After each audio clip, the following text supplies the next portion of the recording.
I think the Democrats are politically smart enough to put things in the memo that require either the Bureau or the Department of Justice to say it needs to be redacted. Therefore, it creates this belief that there's something being hidden from the American people. And I mean, keep in mind, this is the same crowd that voted not to release our memo and voted not to gain a lot of this information over the last 12 months. But unfortunately, we're in an environment where you would include material that you know has to be redacted, and you know responsible people are going to redact it just so that question will be asked. In terms of the rebuttal to your memo about the FISA abuse, you've read it. Yes, ma'am. Does it change anything about your memo, or does it undercut or disprove anything in your memo?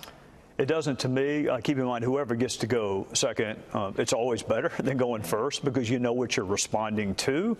Our memo was designed as a notice document to the members of the House Intel Committee on our side that those of us who have seen the underlying material have concerns.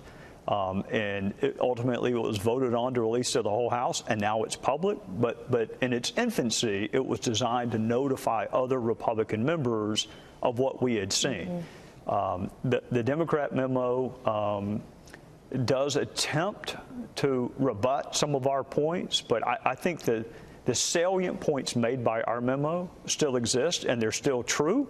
A little bit of it is also just creating so much dust and cloud that people just give up and say, well, you're saying X and you're saying Y, I'm just going to tune out. That might be a little part of it, too.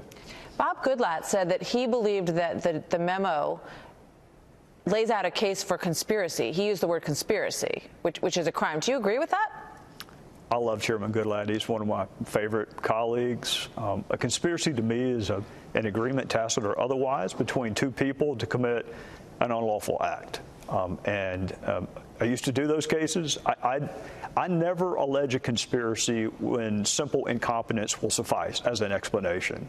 I don't look for some nefarious motive if incompetence or a lack of protocol will explain it. So I would not allege that the Bureau and the Department of Justice had a conspiracy. I got really serious questions about why they handle things certain ways, but I don't start with conspiracy.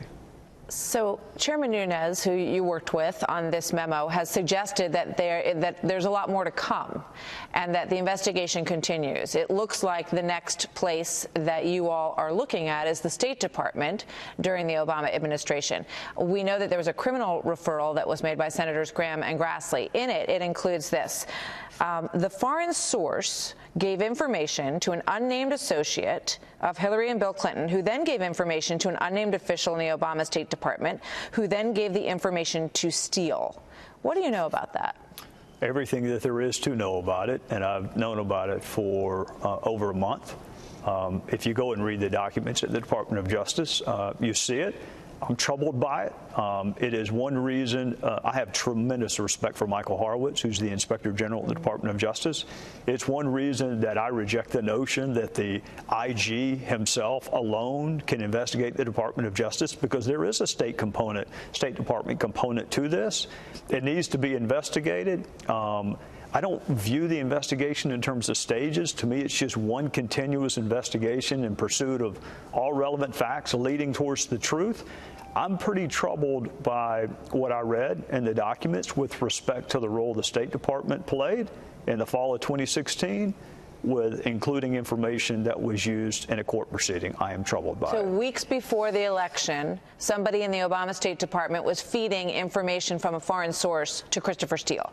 When you hear who the source or one of the sources of that information is, you're going to think, oh my gosh, I've heard that name somewhere before. Where could it possibly have been?